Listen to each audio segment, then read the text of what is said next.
अजान, हनुमान चालीसा, जय श्री राम, ये मुद्दों के ऊपर ये देश की जनता को भटका के अपनी राजनीतिक रोटी सेकना चाहते हैं। उसी का जीता जागता उदाहरण आपको ये जहांगीरपुरी का दंगा है। अरे भैया, अगर लाउड स्पीकर के ऊपर यदि सरकार को इतनी ही आपत्ति है तो उसके लिए कानून बनाए। क्या हम आप रोड पे तय करेंगे तो अदालतों के अंदर ताला लगा दीजिए। प्रशासन का कोई काम नहीं है तब तो।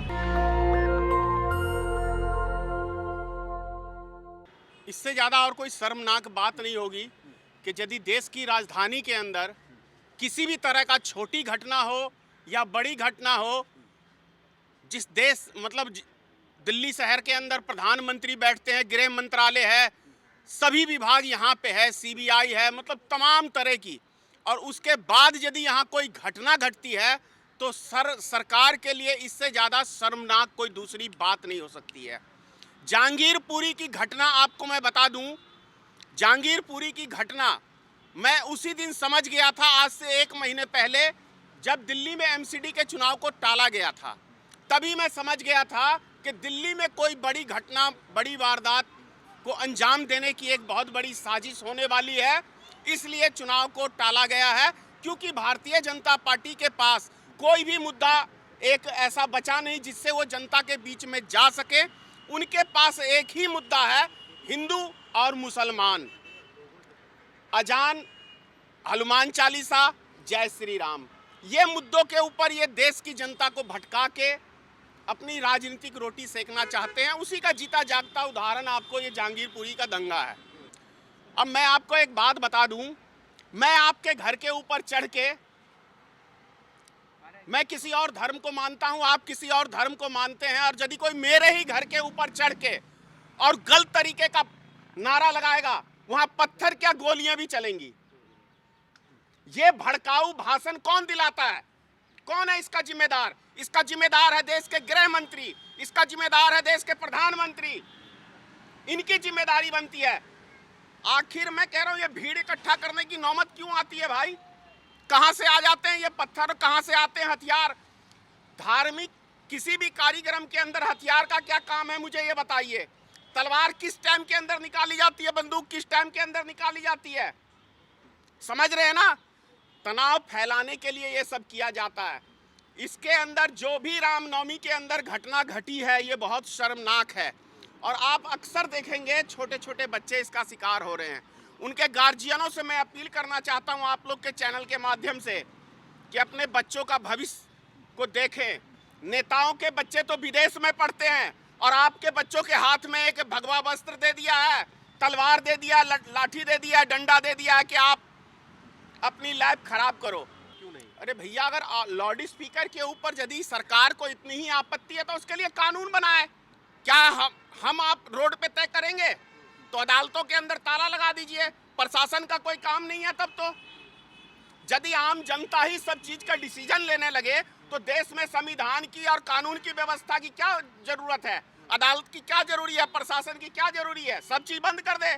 भैया, मैं पटना में रहता हूँ और जो मेरा मकान है बाकरगंज गोला रोड के अंदर, ठीक एक मकान के पीछे मस्जिद है और वहाँ 5 टाइम अजान होती है। मुझे कोई दिक्कत नहीं है, मुझे कोई दिक्कत नहीं है। नींद खराब नहीं होती? काय की नींद खराब होगी?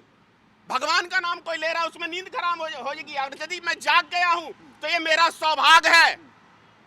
यदि कोई अल्लाह को याद कर रहा, कोई भगवान को याद कर रहा और उसमें मेरी नींद खुल गई, तो इससे ज्यादा और कोई दुनिया में कोई बढ़िया बात हो ही नहीं सकती है कि ऊपर वाले का नाम की वजह से मेरी नींद खुल गई और मैं भी उसमें ध्यान लगा दिया। ये कौन लोग हैं जो विरोध कर रहे हैं? अरे भैया, ये वो लोग हैं जो इस देश को तोड़ना चाहते हैं, इस देश की अमन शांति भंग करना चाहते हैं, इस देश में नफरत की राजनीति पैदा करके अपनी दाल रोटी सेकना चाहते हैं। ये वो लोग हैं। अरे भैया, आजान भी होना चाहिए, मंदिर में घंटी भी बजनी चाहिए, गिरजाघर में भी होना चाहिए। मैं किसी भी धर्म के विरोध में नहीं हूँ, मैं सभी धर्मों को मानता हूँ। हनुमान चालीसा 5 टाइम होता है तो फिर क्या दिक्कत? अरे भैया, हनुमान चालीसा आपको किसने कहा है कि रोड पे करने का इच्छा बैठ जाओ?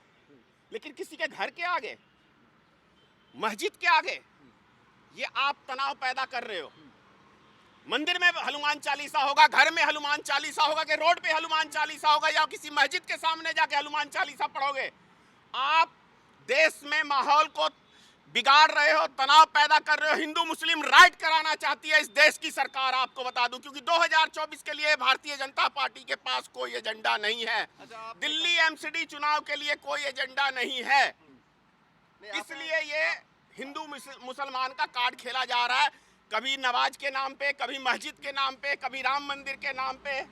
आपने कहा कि आजान से अगर नींद खुल जाए तो बहुत अच्छी बात है। बिल्कुल अच्छी बात है। तो क्या हनुमान चालीसा से नींद खुले तो अच्छी बात नहीं है? मैंने तो ये नहीं कहा कि हनुमान चालीसा से नींद, मैंने ये कहा कि किसी मस्जिद के आगे जाके आप हनुमान चालीसा कैसे पढ़ सकते हो? क्या वो आपके मंदिर के आगे अल्लाह अकबर आके चिल्ला रहा है? नहीं चिल्ला रहा है ना, तो फिर आप ये क्यों कर रहे हो? वो नमाज पढ़ रहा है, आप जय श्री राम कर रहे हो, राम राम कर रहे हो, जय माता की कर रहे हो, कौन रोक रहा है?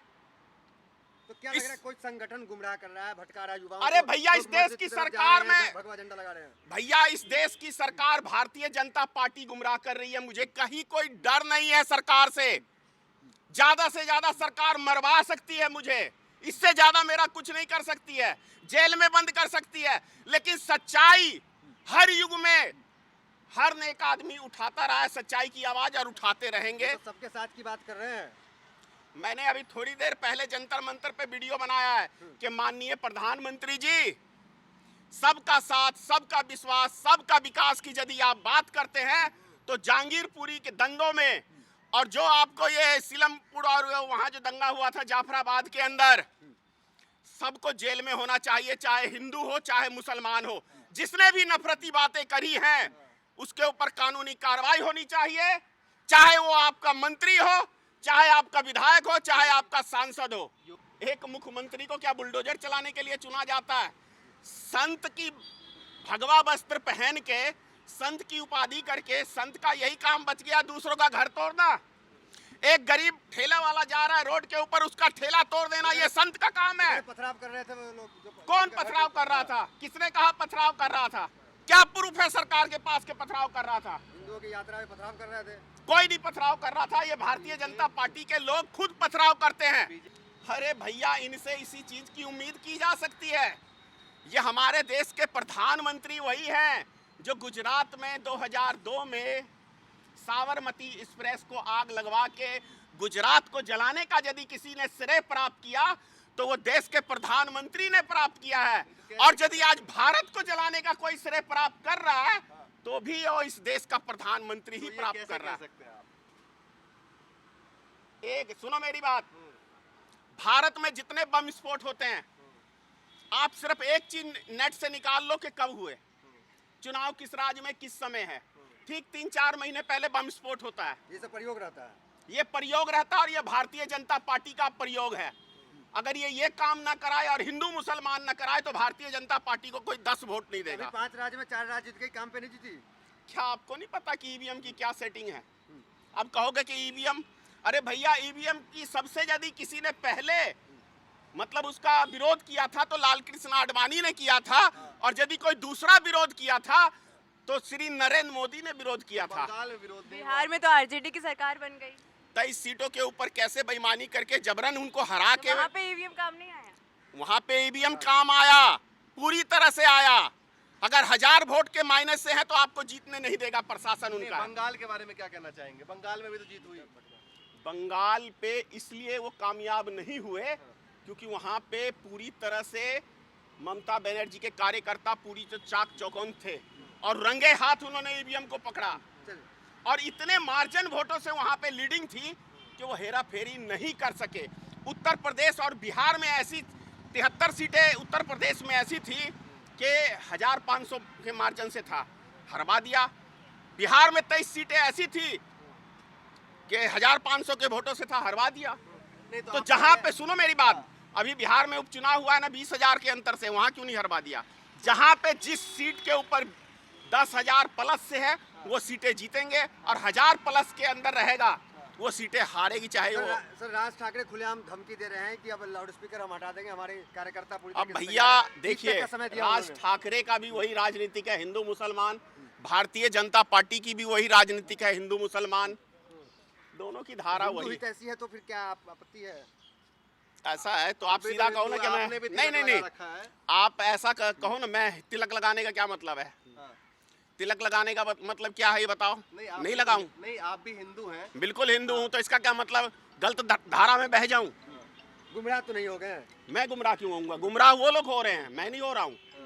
मेरी बातें आज याद रखे, चाहे 5 साल बाद याद आएंगी।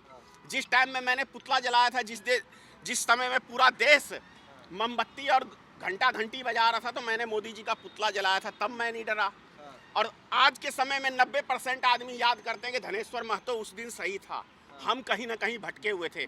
तो जो भी अभी 10-15% बचे हुए हैं ना, वो भी कुछ दिन पे सही राह पे आ जाएंगे। भैया सुन लो, 2013 के अंदर गांधी मैदान में नरेंद्र मोदी जी की रैली थी, 14 बम फूटे थे।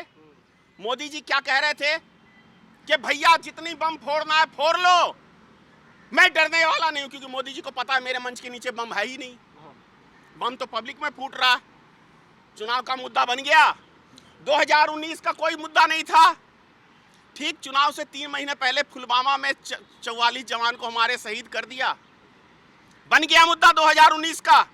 अब 2024 का मुद्दा हिंदू मुसलमान का दंगा ही मोदी को जिता सकता है और कोई नहीं जिता ये सकता। मजबूत प्रधानमंत्री नहीं मानते, 56 इंच नहीं मानते आप? अरे यार, ये तो चूहे जैसा भी नहीं है। जब भी कोई आपदा आती है ना, तो चूहे के बिल में घुस जाता है। चीन ने कब्जा कर लिया था, 2 गांव बसा लिए। ये चूहा प्रधानमंत्री बोलता है कि हमारे देश में कोई घुसा नहीं, हमारी सीमा में कोई घुसा नहीं, तो 20 शहीद हमारे जवान को किसने कर थोड़ी दिया? मर्यादा रखिए प्रधानमंत्री का नाम। अरे छोड़ो यार, वो खुद को मर्यादा नहीं रखता, तो हम उसके विषय में क्या रखेंगे? मनमोहन सिंह के विषय में क्या बोलते थे ये? भेजा है ना आप लोगों मेरी ने। बात आप मैं तो इस जन्म में क्या, आपके अगले बिहार ने भी जन्म भाई जिताया साहब, उन्हें। इस जन्म को छोड़ो, अगले 7 जन्म में मोदी को मैं वोट नहीं दे सकता, क्योंकि जो आदमी अपने घर परिवार का नहीं हो सका, वो देश का क्या होगा? उनको गुमराह करके, जो गोदी मीडिया हमारे देश की ना, उन्होंने जनता को गुमराह किया, उस माध्यम से उनको वोट मिला है। अच्छे दिन आने वाले हैं, आ गए अच्छे दिन। 2 करोड़ नौजवानों को रोजगार मिल गया, 15-15 लाख मिल गया। ये मैंने नहीं कहा था, इस देश के प्रधानमंत्री ने कहा था। तो क्या एक प्रधानमंत्री को झूठ बोलना चाहिए? युवा में तो फिर मैं बोल पूछ सकता रहा हूँ आपसे कि क्या एक प्रधानमंत्री को झूठ बोलना चाहिए? मेरा प्रश्न है, क्या एक प्रधानमंत्री को झूठ बोलना चाहिए? आप मुझे इतना ही बताइए, यस या नो। नेशनल दस्तक की आपसे गुजारिश है कि अगर इसको बचाना चाहते हैं तो नेशनल दस्तक को सब्सक्राइब करने के लिए रेड कलर के सब्सक्राइब बटन को दबाएं, फिर बेल आइकन की घंटी दबाएं। नेशनल दस्तक को बचाने के लिए बहुत जरूरी है कि हर खबर को शेयर करें, लाइक करें, कमेंट जरूर करें।